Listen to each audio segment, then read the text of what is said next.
was one of those young people, because I've been doing this for 38 years. And when I first went to AAIE, I went as a principal, and my headmaster brought me along to show me what he thought was a cool organization and that I should get involved in it.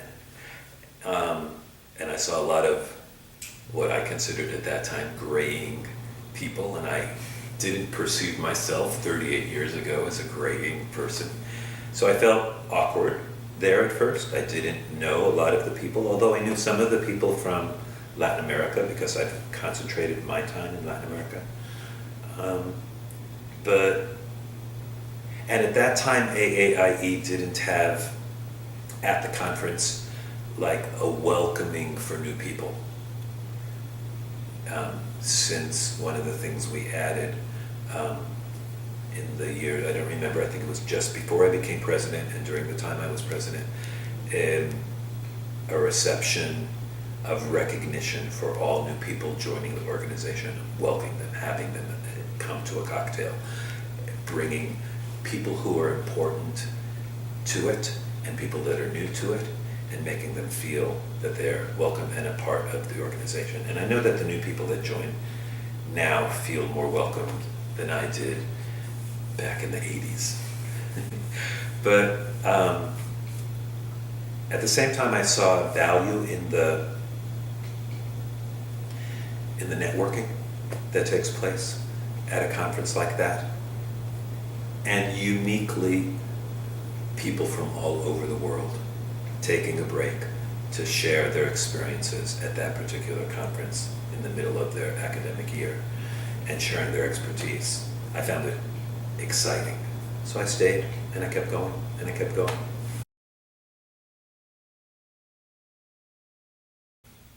So it's my hope that continued attention is given to the Institute for Leadership.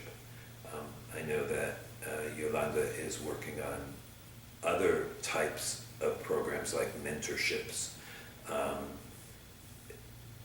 but the Institute is a whole and provides prestige not only for the person who gets it through AAIE, but provides prestige for AAIE.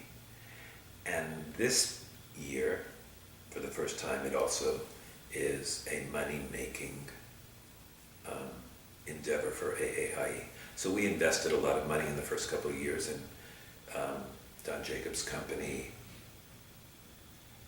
invested money in it, and AAIE invested money in it, with the goal that by the third year, it would be more than breaking even. It would make money for us as an institution and provide us with an income other than a conference, okay, that enables AAIE to be a valued organization in the world. So my hope is that further leadership in AAIE does not put it aside, but continues to push its value. It was my input to the board of directors that we needed to bring new generation into AAIE leadership at the top. And Kevin, I had worked with Kevin not directly, but we were in schools next to each other in Costa Rica some years ago, and we became friends. And I watched his career, and I watched him go overseas to other schools, and I watched him grow, and I knew that, and I watched him begin to take leadership roles in other organizations, and knew that he had the kind of energy and progressive thinking that we want to have in AAIE. And so I submitted his name as the candidate to be president-elect, and contacted him and told him why I thought he would be good at this and it would be good for the organization if he did that, and he accepted. And Kevin represents the kind of energy that we want the organization to continue to have. And when he becomes the president face, it's going to make a big difference. Big difference. wasn't nervous, I just felt out of place because I was clearly a different generation than everybody else that was there. But I was impressed in going to the workshops of the level of commitment and the level of knowledge that people wanted to share. And I recognized immediately that I had a lot to learn from these people, and that it would be good for me to get to know them and to start networking. And little by little, I started taking leadership positions in local organizations before taking them in AAIE.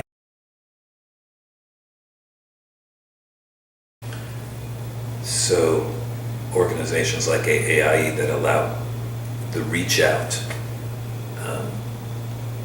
of common schools that are international was really important. And that's why I stayed with it, and that's why ultimately I was asked to join the board of directors. I was on the board for more than 10 years before I became president.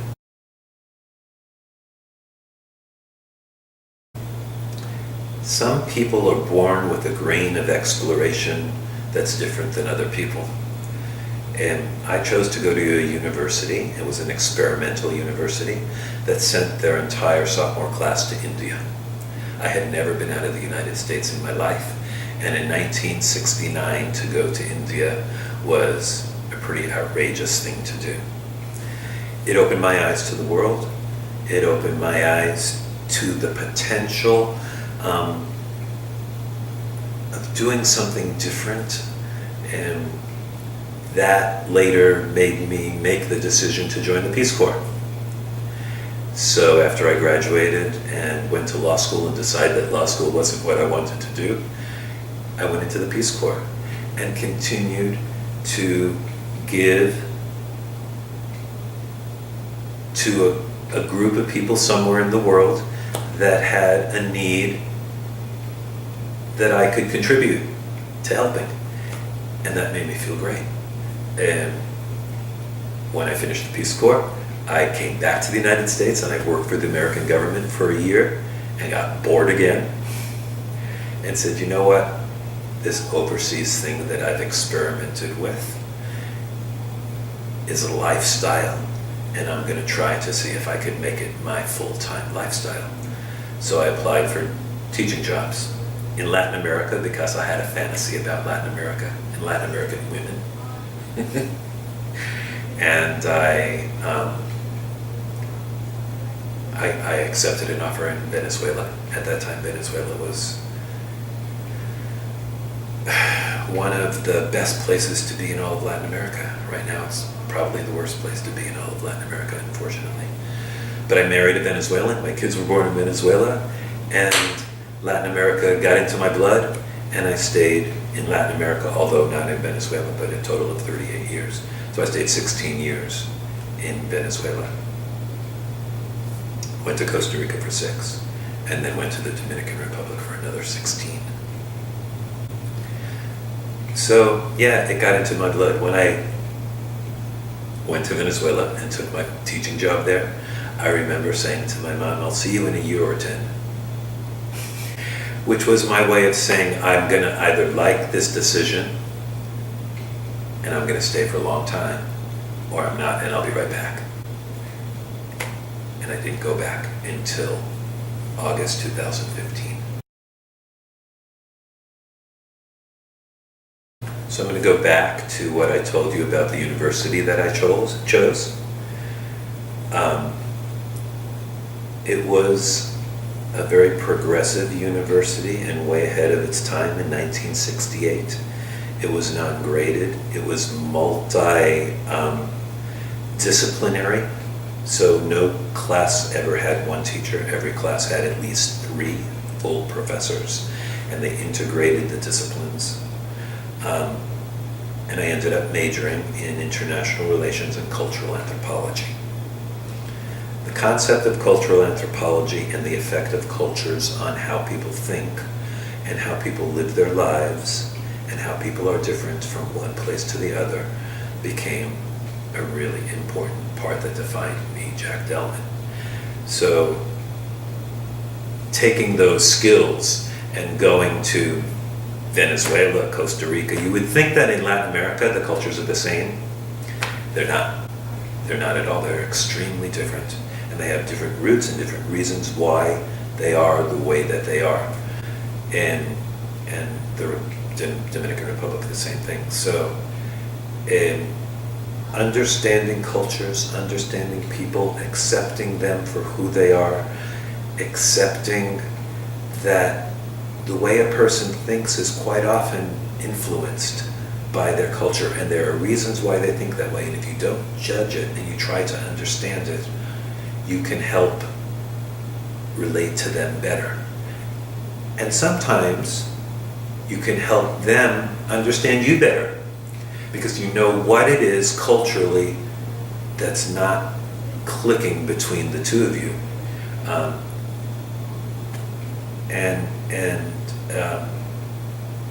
I think the success that I've had as a headmaster, leading schools for over 20 years, has a tremendous amount to do with the cultural sensitivity that I have. And the way that the people in the schools that I led felt respected by that cultural sensitivity.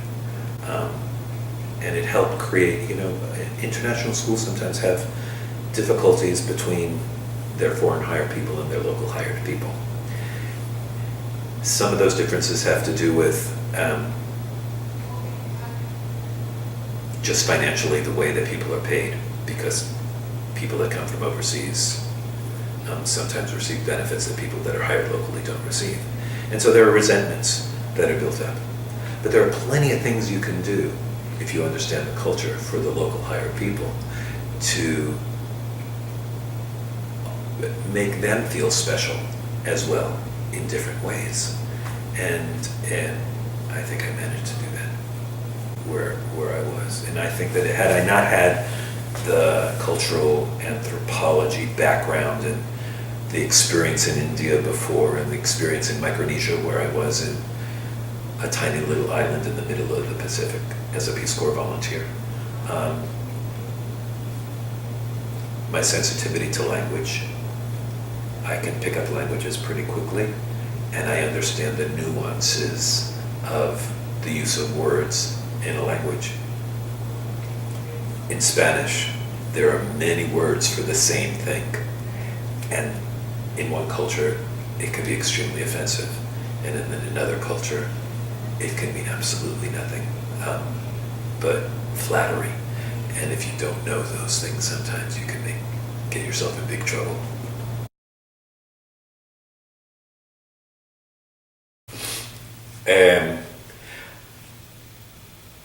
International schools are doing things way ahead of American schools right now in terms of how progressive they are, the ability to make change and experiment with change without bureaucracies and time stopping them from making those changes, allows them to progress in incredibly creative ways. There are some incredible, incredible things happening coming out of international schools that American schools could learn a lot from. When I first started in international education, we would look at having a school-to-school partner, and the State Department helped us, especially those State Department-sponsored schools, help us find a school in the United States that would want to help us be a better school overseas. But the tables are turned. I think the tables have turned a lot. People ask why that partnership thing isn't working the way it was when it originally started. And part of the reason that it's not working, I think, is that the schools overseas have progressed at a faster pace than the schools in the United States, and we have more to teach them than they have to teach us right now. So I would like to see the influence that international schools have be more visible back here in the United States.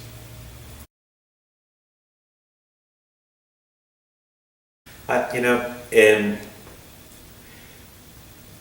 the human spirit goes on in a number of different ways. One of them is with your kids.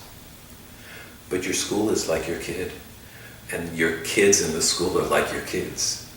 And so what you leave with them and what they remember about you is not necessarily the thing that you taught them, but the general feeling about what you taught them is what they remember.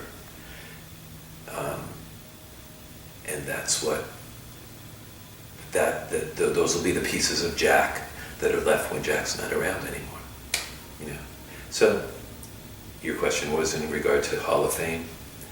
I was honored, tremendously honored. But I stand on previous mentors' shoulders.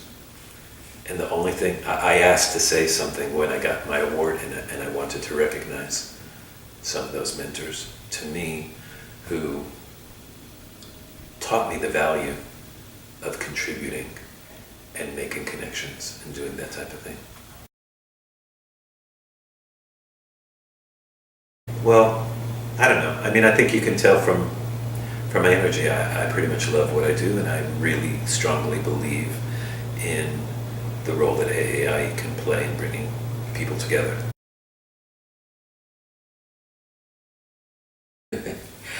Bye, everybody.